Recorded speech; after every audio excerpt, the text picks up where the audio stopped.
džiaugiuosi, nes tai yra dar vienas laimėjimas man pačiai prieš save. Tai yra programa, kurią aš pasirašiau daryti dėl to, kad man patiko tai daryti. Bet kadangi metai yra gana ilgas laikas ir daug visko atsitinka, tai aš džiaugiuosi, kad nesustojau, nemečiau, nepasidaviau ir ėjau iki pabaigos. Ir džiaugiuosi, jei prisidėjau prie įmonės gerovės, žinomumo ir prie savo kaip pardavimų vadybininkės žinomumo socialiniuose tinkluose. Išmokau dirbti su LinkedInu.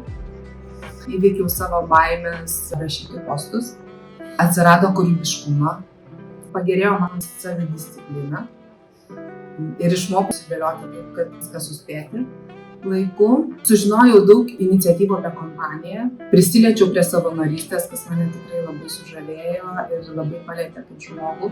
Taip pat, jeigu pradžioj programos siuntinėjau ir kviečiau prisijungti daugiausiai savo norimus klientus užsienyje, tai šiuo metu jau klientai patys pas mane prašosi į kontaktus, tai man aišku padėjo pardavimuose, mano tiesioginėse pareigose.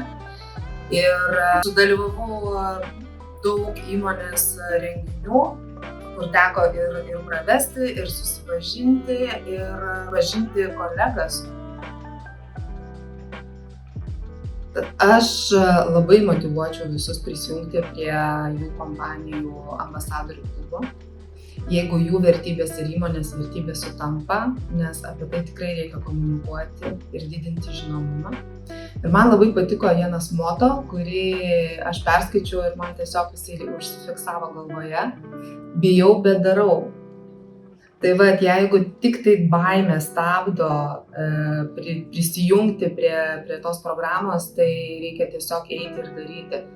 Ir dar kaip vienas žmogus pasakė, kad kuo daugiau bijau, tuo labiau reikia daryti, nes reiškia, tuo didesnis augimas bus asmeninis.